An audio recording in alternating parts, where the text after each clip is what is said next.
कुश many ने world motor sports की दुनिया में कुछ ऐसा कारनामा करके दिखाया है जो आज तक किसी भी भारतीय मोटर स्पोर्ट रेसर ने अचीव नहीं किया था।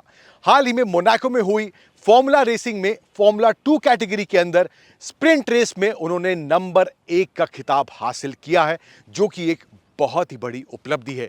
और इसी उपलब्धि को लेकर और अभी तक के रहे उनके सफर को लेकर हमारी टाइम्स नाउ की सहयोगी मेघना ने उनसे एक खास और एक्सक्लूसिव बातचीत की। आइए देखते हैं इस पूरे इंटरव्यू को। Welcome on the show. It's great to have you on the show, Kush. After all, you're the first Indian Formula 2 racing driver who's managed to win this circuit. It is one of the most iconic and unforgiving circuits, however, in Monte Carlo, which is in the world.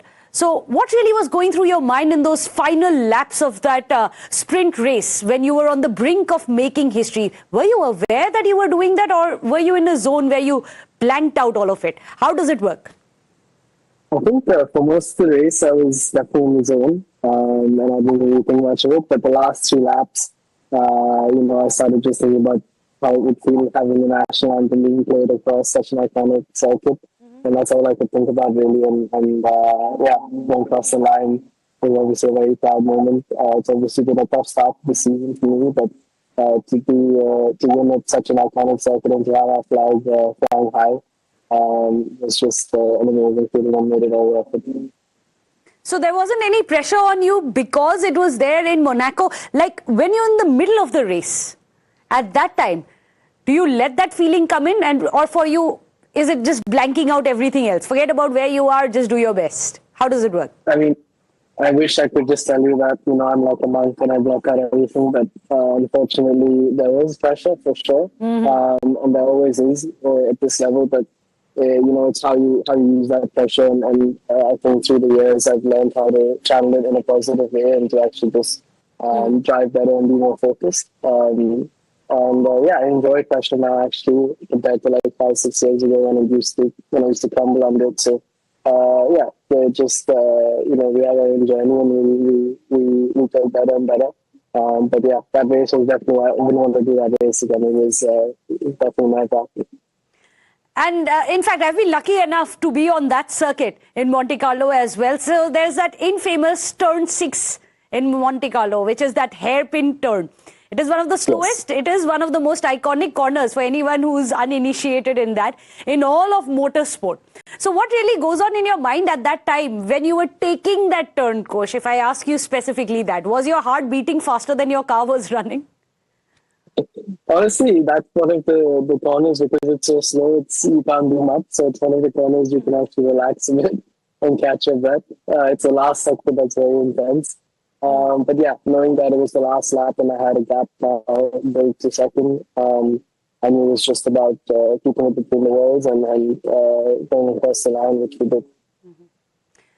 Well, and I'm glad that motorsports is back in India and you had a big role in bringing it, because at the end of it, for India, cricket, of course, is like a religion. But there are other sports as well which have picked up popularity. And what brings a sport back into popularity than hearing your national anthem being played, for example, which happened in your case at the F2 podium at Monaco for the first time ever? Was that like an unforgettable moment? I know it was for the rest of India. What did it feel like for you?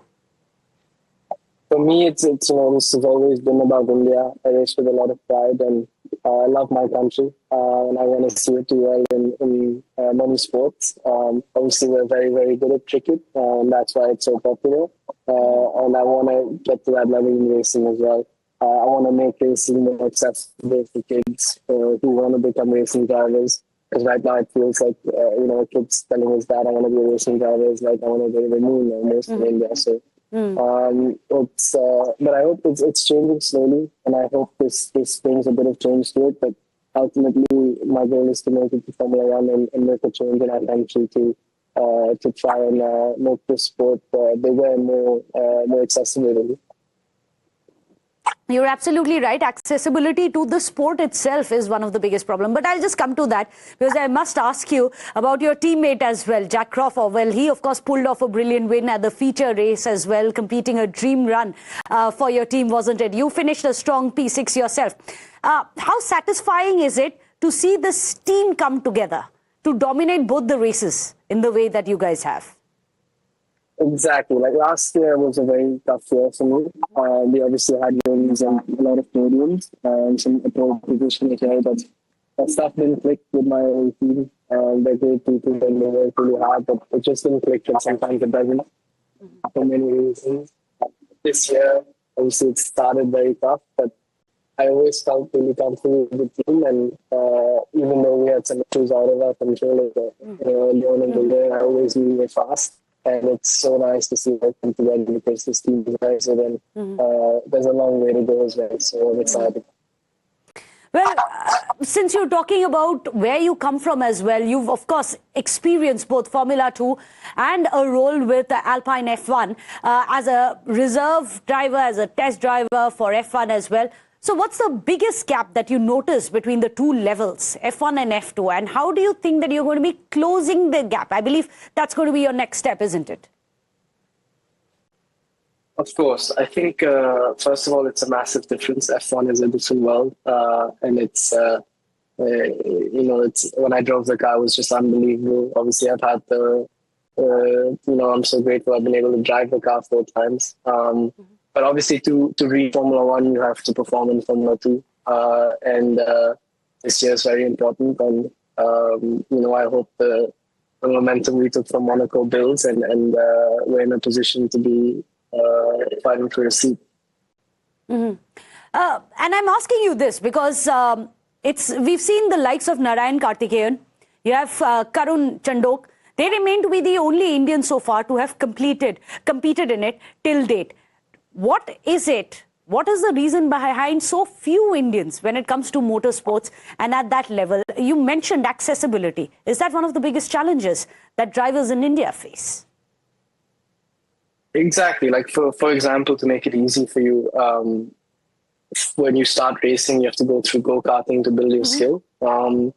I was national champion at the age of 11, and then I went to Europe. Being national champion, I went to Europe and did my first race, and I finished 60th out of 70 cars, so last. So it's a different world out there.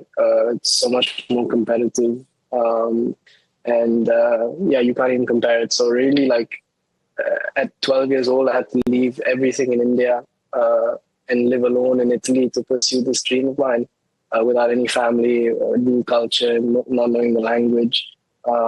So that's the biggest thing I would say, the accessibility wise, where, for them, it's like a probably 1 hour flight or even a 30-minute drive. For us, it's a 8-hour flight and, you leave everything behind. So it's very different in that sense. And that too at such a young age. And many people can't even simply afford it. You have been lucky that you've been able to afford it, but then you've had a family which has really backed you. And I believe that you have, if I can call it, motor racing in your blood as well?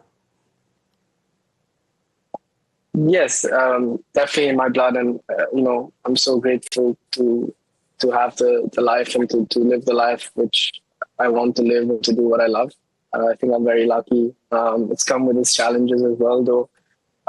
As you know, racing is very expensive. And when COVID happened, I was thinking about stopping. So I've thought about stopping many times. But something kept pushing me further, and then I'm grateful I kept pushing because, it's starting to pay up.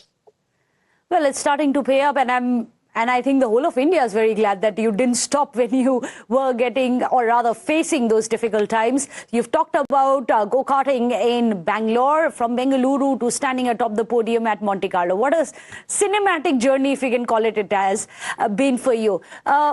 If you had to define the Kush Maini racing philosophy, because now you've become like the poster boy when it comes to motor racing. So the Kush Maini racing philosophy, if you were to give out inspiration to the younger ones, it gets hard, but that's when the tough get going, that kind of a message. What is it going to be that you'll be telling to those who find it simply too hard, simply too inaccessible to join a sport such as that? 2 things. One, I would say is, 4 years ago, I was going to stop racing, forget aiming for F1. F1 was like a 0% chance, and now I'm so close to it. Life is a long journey, and it teaches you a lot of things through lessons. And it's you learning those lessons and using them in the future. to build yourself as a person, as a driver. It's a long journey, and you need to keep building on it and never give up. Really, even though I've thought about giving up, I've always come back, and I've always, from my past, I've always taken lessons and applied them to my present, and it's helped me through situations. Second is, I would say, leave your ego when you come onto the track. It's one of my issues, which I had when I was younger. I always thought I was the best, and I didn't learn as much as I could. And you need to just leave your ego and learn as much as you can from whoever's trying to help you, respect your team, and take in as much information as you can.